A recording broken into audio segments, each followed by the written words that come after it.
first guest, Ronnie Shields, on the show. Ronnie, how are you? Doing great, man. How are you? I'm good. I'm good, man. I see, man. You've completely changed things up from the last time I was there. Obviously, I noticed that you've established your own team now, and you're taking on more fighters. But it seems like since the last time I've visited, you've gotten even more fighters. I hear Vito Milelecki's training with you now. Yeah, Vito, we started yesterday. Oh wow. Okay. Yeah, yeah. How'd that come about? Uh, a friend of mine know his father real well, and they was looking for somebody, and they contacted me and asked me was I interested, and I've seen him fight before, so I know he was already a really good fighter. So I told him, yeah, man, come on down. So what's your thoughts on him as a fighter, and what sort of future do you think that he has? I mean, that he's in the right division for sure. Oh, absolutely. He's in a great division. Look, he's a young kid. He's only 21 years old. So it's not like he's an older guy. So we can take our time and move him along moving along at a pace where we know that, in the near future, he just got to get that experience to compete with the older guys and the bigger guys. For sure. Now he's gone up to 54. Do you see him staying there or going back down with you? No, I see him stand there, but I don't know how much longer he'll be able to hold that. Hmm. Because I mean, look, he's a young kid, man. He's growing. Yeah. Hopefully that power translates and he can be a. Do you think his frame is fit for middleweight? Oh, absolutely, absolutely. I mean, this kid is pretty tall, man. He's like he's almost 6 feet tall now. Um, So and he walks around like 169, 170 pounds. how soon do you think he's gonna get a fight? How much time you'll have to work with him? Well, I think we're getting a date in November. Okay. So it looked like like maybe early November. And is he now relocated to Texas? Well, I mean, they stayed in the Airbnb, and I mean, his father and one another kid came with him, and one of the assistants came with him. So yeah, I mean, you know, he's here, man. That's good. Good. Justin Paolo picked up a great win. I know you weren't able to be there, but that gave an opportunity for the other trainers in your gym to shine. I got to see that on Pro Box. He did really Yeah. well, man. Were you impressed? Oh, I was, and my sister training, she did a great job. Her name is Latrivia Pierce.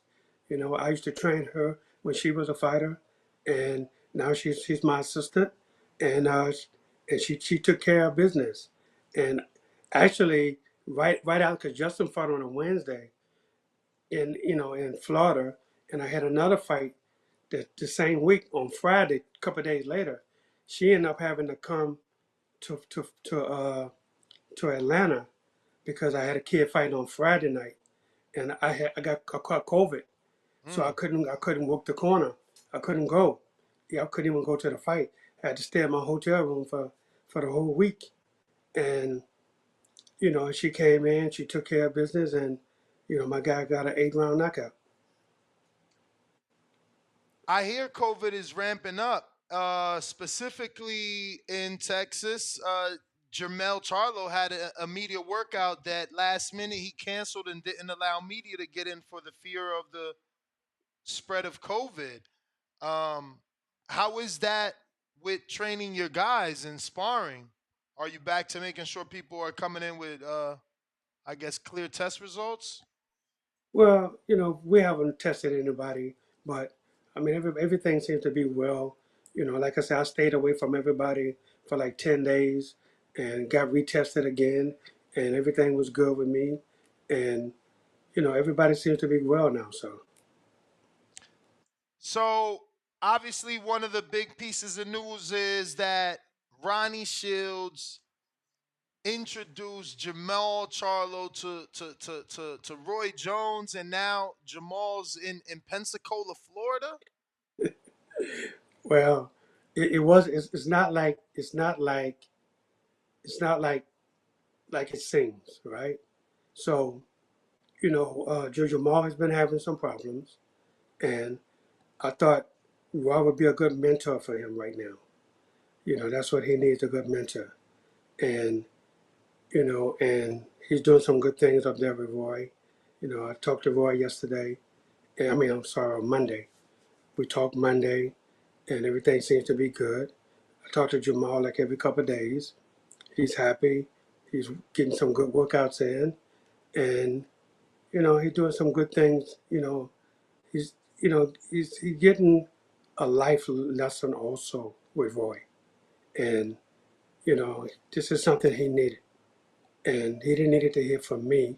He had to hear from somebody else. So this is why I asked Roy to do this for me, and he was in agreement to do it. So that's why Jamal and his wife is up there with him, and his daughter actually, and his mother I think is up there with them also. So, but it's like you might want to call it an intervention. Hmm. Yeah, man. I mean, he's been out of the ring for a while. Obviously, outside life is more important. And the boxing world is certainly happy to see him in good spirits. He did an interview out there in Pensacola and been smiling more than we've seen in a long time. So I'm just afraid Roy's gonna rub off too much on him, man. I seen some body work. They was doing what, heavy bag. He's showing him how to do that damn uppercut. He want to show everybody how to do that uppercut, man. I don't want Jamal getting down that low. He too big for that. Like just whatever is going to get his mind back right. That's the most important thing. And and like I said, I talk to Jamal like every 2 days. We talk, and we have great conversations. I talk to Roy, and everything is going good. So Jamal is going to be Jamal always. And he knows what to do. He knows the things that got him to where he is right now. So it's nothing wrong with Roy showing him different things. I have no problem with that. You spoke of taking your time with Vito Minelecki. Is it the same mindset for Jamal? I know we've seen some interviews and there's some quotes both from him and Canelo saying that he can be next. Do you think that's too soon? Well, he's definitely going to fight before then. He definitely going to probably fight in November, December this year. So, Okay. so definitely, you know, um, he just got to get his mind back together and get himself back in condition. And look, Jamal's going to be fine. I think Are I you? think more people are worried about Jamal than I am. Mm. Yeah, I mean it's usually like that because we're on the outside looking in. But are you still working with Philip Herkovic? Absolutely. Okay, okay. So isn't there something cooking with him? Wasn't he? Isn't he getting the Usyk fight? Yeah, well, he's the mandatory for Usyk, and so they it's a complicated situation, man, because Usyk wants to fight Fury because Mm-hmm. he wants to be undisputed, of course, but Fury's getting ready to fight whoever, and and so they're going back and forth with the negotiations and stuff like that. So I really don't know what's going on yet. But I spoke with Philip just a few days ago, and he's waiting to hear what's going on also. So, his manager, is with talking with Eddie Hearn and is Soylent, and they're trying to get things together, but they definitely want to impose his mandatory with the IBF. Do you foresee that being what's next for Philip, or do you see an interim possibly? And I don't No, I mean see. interim title, I mean an No, interim no, no, no, fight. no. I see. I see that being next for him. That's what was promised to him. Is As that early as when, you think? this could be as early as December? Wow. Wow. So you got Dominic, former champion Dominic Quinn in there, right? No, no, he doesn't work for me anymore. Oh, okay. So how? Because that's a you just said Vito November, you just said Charlo November December. Now you're saying Herkovic November December. I know you have. I thought you had. It was three of you. Now I don't know. Did you replace Dominic with someone else, or is it just you and say her name You, again? I'm sorry, her name is Latravia Pierce. Latravia. So is it just you and Latravia at this moment? It's us two at this moment. Plus, I got other people come in and help out. Okay. Okay, so we got Herkovic out the way. He's probably back end of the year. Jamal's back end of the year. David Morel. There was so much talk of him fighting David Benavidez. Now David is fighting allegedly Andre. I spoke to Jose Senior. He says contracts are signed. Andre says contracts are signed. Where's that leave Morel? Who does he fight now? Well, they're working on that right now. So David, hopefully he get back in November, early December also. It's funny that they Benavidez, they wanted, they claimed they wanted to fight Morel. So you know, let me go back a little bit. After my first fight with Morel, they wanted to fight Morel. I say, no, man, I got one fight with him. Let me have a couple more fights, and then we can do it. So after Morel's last fight, we said, okay, yeah, now we're ready. So now Benavidez and his father come up and say, nobody knows Morel. It won't do nothing on pay-per-view. So we will go look somewhere else. Mm. So, So is the plan to try to build Morel's profile? well, look, man, David can fight anybody. He can fight right now. He's ready to fight anybody, even Canelo. He's ready for Canelo. He's ready for Benavidez. He's ready for whoever's out there. So it's not up to me to put him in with anybody. It's up to his management and his promoter to do that. So, I'm just waiting on the call just like everybody else. He's with Louis the Cubas, though, right? He's with Warriors. Mm. That's the father, isn't it? No. Well, yeah, his father Yeah, that's Leon, Louis's father. yeah, Louis father and Leon Margolis. They got Yeah, yeah. Warriors. So yeah, so Okay. definitely he's with them.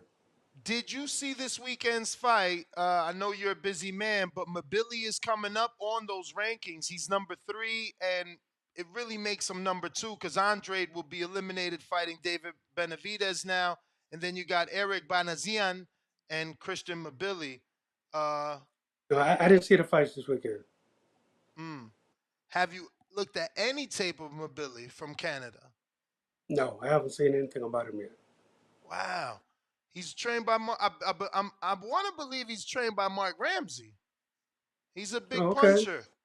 Yeah. He Now just I knocked read I out read Lamar about the fight. Nicholson. Yeah, I read about the fight. I did read about the fight, but again, I haven't seen it yet. So I'll go back and look at it. Do you foresee that fight as a possibility? He's with Eye of the Tiger. He's a draw in Canada. Yeah. David Morales a draw in Minnesota. Mm-hmm. Mm-hmm. He's a big puncher. I mean, I feel like he's very wide, but he's so relentless. I wonder what country he's originally from. He looks like he Yeah. could be Nigerian. Probably. Oh, he's French. Oh, okay. Yeah. Cameroonian. Cameroonian, He's yeah. he's strong, man. I Like picked Sakio against him like though. Sakio Bika.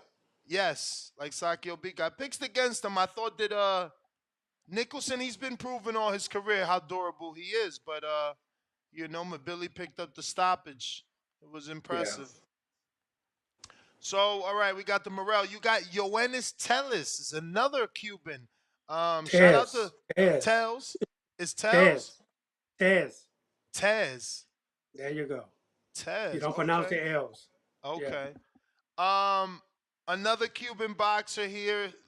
People calling him the next thing. Uh, Smoking out of Houston now that he's with you. What's your thoughts on Yoenis? I love this kid, man. This kid is, he's a hard worker, and he's a really good fighter. Right now, he's fighting with Canelo right now. So Mm-hmm. he's fighting. He's going to fight a 6 round fight on that card. So On the we just trying to Canelo keep. Charlo undercard. Yes, he's going to fight a 6 round fight. It's not going to be on TV, so it's going to be off TV. But just to keep him busy, keep him working, we're going to try to get him get him this fight and then one more fight before the end of the year. Wow, it's not gonna be on TV.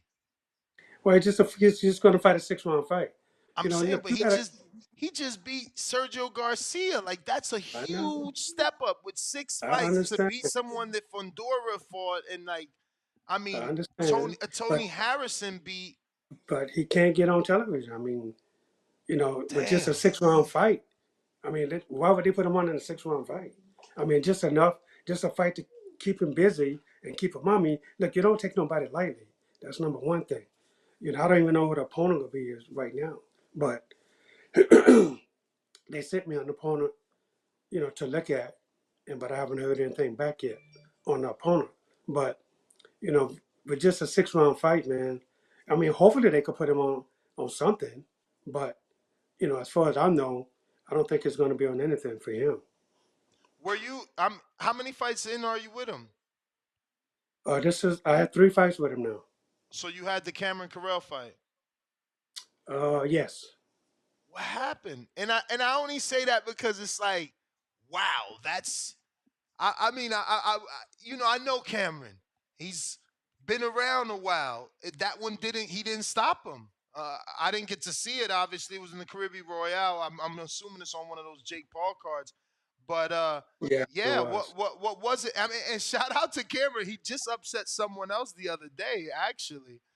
Yeah. Um, Look, I mean, the kid is an awkward fighter, but my kid had an injury going in with his mm, hand.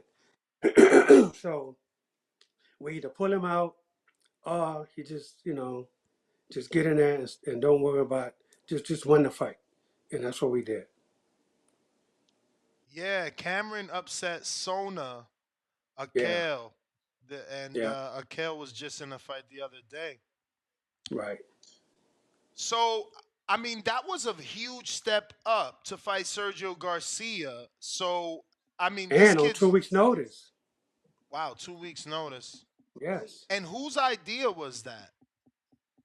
Well, look, when the management called me, the Cuba senior called me, and they told me about the opportunity, and and I know you have to know your guy. So I said, you know what? Let me look at him first. So I went back and looked at a few fights with Sergio Garcia, and I'm looking at my guy. I said, oh yeah, absolutely, this guy's going to run into something. So and I thought it was a great opportunity for my guy. So, and he did what he was supposed to do. Yeah, it was his first 10 rounder, biggest name in Yeah, his career, and he blew him out. I mean, it's yep, very impressive. absolutely. But and the thing about it is, this kid, he didn't have no injuries going in. This is the only fight that I've been in with him that he no injuries. He's been having trouble with his hand for a while, and even when he first came to me, and so we start doing things, icing it, and just doing everything we could to make sure that hand was good. And even in the gym, man, I wrapped that thing up so good for him, and we had to get bigger gloves. I mean, everything. And he went in there, and he did what he was supposed to do. So, who am I missing here? Who else do you have? What other secrets you got in that gym? I got another Cuban named Damien Lexcal, and he's a Cuban kid. He's a welterweight. He just fought Khabib also. He fought the co-main event a few weeks ago in his fight, and this kid is a southpaw, really good man. He's 6-0 now. He just won that WBA featherline belt, so he's going to be a good one to keep an eye on this kid. And then I got this kid from Greece. That's the one that fought in Atlanta. His Mm-hmm. name is Andreas Kaskarakis, 154 pounder. Yeah, I think he Really, was really good. one of the. Didn't he win one of the bonuses on the OTX card? Yes, yes, yes, he did. Really, Nice. really good, really, really good fighter, man. This kid is something else. Yeah, I remember that fight. He was very aggressive, right? Yes, he is. He's very aggressive. Yeah, I remember that Absolutely. fight. He's I a love pressure what fighter. they're doing over there in pro box, man. Lord have mercy. Yeah, We yeah, we needed yeah. that so bad. I mean, because Absolutely. we lost boxing after dark. Showtime is barely doing any more show boxes, so we certainly Right. needed a developmental platform. I got a couple of questions here from the people before I let you go. Dre Bogus in San Diego. How did you originally get into training fighters? Well, I was a fighter myself, and actually, um, once once I started fighting, I've been training fighters since I was 13 years old. I Mm, started boxing at 13, and then started training at 13 because, well, I'm from a little small town in Texas called Port Arthur, and we had about 30 fighters and about 4 trainers. So, you know, once they taught us each how to rap hand, how to rap, just with regular raps, not the guards, but just with regular raps. They taught us how to do that with that. Then, you know, they taught us how to do hand pads because it was just way too many of us than them. So we had mm-hmm. to help each other out with doing the hand pads and stuff like that. So, man, I've been doing hand pads since I was 13 years old. And after I quit boxing, I started helping my manager, here in Houston. I started helping him with his fighters. And then Lou Duva came in and asked me when I started working with Georgia Benton. So, and that's how I got on with them. Georgie Benton. That's legend. Absolutely. We Yes, got indeed. Rocky from Florida. Coach, when you train a fighter, do you tailor their style to fit your preferred style, or do you work with their style? Excuse me. Do you work with the style that they already have and make it better? Thanks. Yeah, I try to work with the style that makes it better for them. If they have a certain style that they're used to, I have to work with that. But, you still sometimes you have to make changes. And, you just got to get the guy on board with making the changes.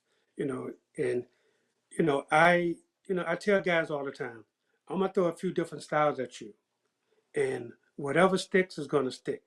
Is whatever don't stick, we're gonna just throw it out, and then we just keep working on that way. I got Flacco from Cali. What's up with Charlo? Why is he not fighting? You've already answered that. And I got Trav FDY in Texas says, "What's up, Coach? You trained Jamel. You and Laura beat Canelo, in my opinion.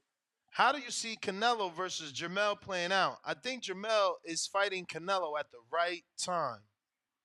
Of course, he's fighting at the right time, and this is why I picked Jamel. I think Jamel, but he has to be smart. You can't just go in there and think you're gonna bulldoze a Canelo Alvarez. That's not going to happen. He has to fight smart. But again, I said before that Jamel has to use his fast hands. He has to box, but at some point he has to try to touch Canelo's body. Nobody goes to this kid's body, man. Mm. Coach, with all the success that Jamel has had, do you sometimes get frustrated that I feel like everything you taught him he doesn't really use all the time. Like he's kind of changed his style. He was more of a boxer. Like I think about Jamel under your tutelage, and you guys years ago fought Gabe Rosado and Josine Alcine and Yeah. John Jackson. Like so many years ago, he was more of a boxer. Do you think he has to implement that older style where he is on his toes, not necessarily on a back foot, but more jab dominant? Oh, absolutely, man. Look, man, sometimes you have to bring it back old school, you know, and we, you know, he had some big wins with me, you know, Hmm. coming up, He fought all the best guys coming up. So, and he beat these guys, doing the things you know, that I was showing him to do. So, but sometimes, you outgrow each other. And that's what happened in our case. And, I mean, we still talk all the time. When we see each other, we have, there's no problems there at all. So, but, and I always wish him the best. And I tell him that all the time. But as a trainer, do you feel like he's loading up more? Yeah, I Th- think he is. He's loading up too much now. You know, he, look. At some point, these guys they want to get knockouts all the time. Boxing is not all about knockouts all the time. Sometimes you have to do what's best for you. Because you can get knocked out too. And it depends on who you're fighting. You got to be really careful. But the good thing about Jamel is he holds his power late. And that's going to carry him a long way. James Valdez, San Antonio, Texas. Lou Duva was quite the character. What's an interesting story about your time with Lou that you can share with us? The 1996 fight between Bo versus Gallardo, when Lou jumped in the ring and a riot broke out, was a classic. Yeah, that's Lou. That's Lou, man. Lou fought for his fighters. He didn't care whether you was black, white, Mexican. I mean, he didn't care. If you was a Lou Duva fighter, Lou was gonna fight for you. And I seen this man. I mean, I seen Lou get into it with so many people. But that's just the way he was. And and yeah, I was at that fight. I was at that fight when no, I'm sorry, I wasn't at that fight. I was in camp with Pernell Whitaker. So, but we was watching it on TV, and we knew something was going to happen because when Andrew Gallardo, man, his his his mindset can turn at any time, and it did in that fight. So, but Lou, man, no matter what, you could be in the wrong. Lou will think you're in the right, and he's going to fight. He's going to fight for you. That's the way he was. That's what's up. That's the kind of guy you want in your corner. I got Absolutely. Mike D from Virginia. Who's one who's one sparring partner that you remember giving one of your guys great work going into a big fight?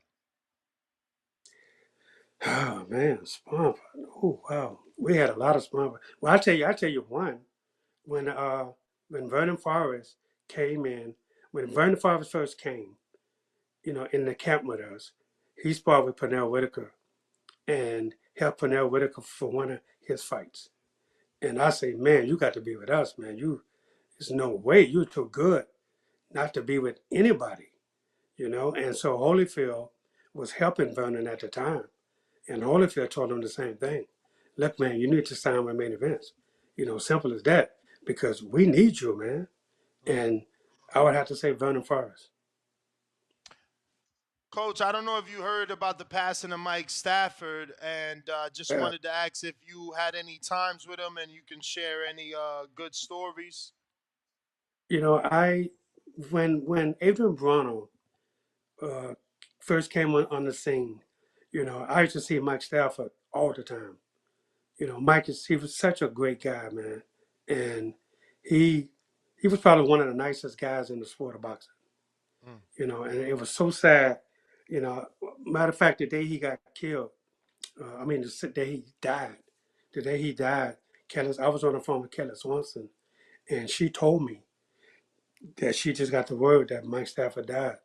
And man, I couldn't believe it. He was such a good guy, man. And those amateur kids down in Ohio, they loved this guy because Mm-hmm. he always looked out for these amateur kids. You could not get Mike away. I mean, he loved training the pro guys, but you could not get him away from those amateur kids because he always wanted to help these kids out. And he's going to truly be missed in Cincinnati. Absolutely. He was a great guy to me, man. R.I.P. to Mike. We got New York Bullet. What's up, coach? Blessings to you. As a respected coach with many years under your belt, what's a pet peeve of yours when training a fighter? I can't afford to have pet peeves, man. Mm. I really and truly can't. I just try to I just try to be the same every day, man. I just, let them know I work hard, and I want them to work hard. And we just, I gel with every fighter that I'm with right now. That's good. Victor Banuelos, what's up, coach? If you can go up against any trainer, dead or alive, who would you pick? And of course, I mean one of your fighters versus one of their fighters. Oh, well, I would have to say against Emmanuel Stewart because Mm, Emmanuel and I were good friends, man. We were really good friends, and I remember in the amateurs when I fought Tommy Hearns twice in the amateurs, wow. and we split 1-1, and from that time on, me and Emmanuel has always been close. And when I became a head trainer, I used to call Emmanuel up all the time for advice on how to do certain things. And Right. man, he was always there for me. So I would definitely like to would have liked to go up against him, you know, if I had to pick anybody. That's what's up. That's what's up. Coach, that is all the questions, man. We appreciate your time. Thank you so much. Certainly look forward to getting you back on when some of your guys get some stuff lined up concrete. But we thank you for your time. Please give out social media of you and your assistant trainer. Yes, you can always follow me at official Ronnie Shields. All right, there you have it. Ladies and gentlemen, thank you so much, Ronnie. That was world renowned trainer Ronnie Shields. YouTube family, don't forget to hit that like button. Subscribe to the YouTube channel. Help us get to that 1,000,000 subscribers. We're on the road to 1,000,000. And obviously, we have other great content on our Patreon channel. So since this video is over, head on over to our Patreon and check out all the exclusive content or right here on our YouTube members.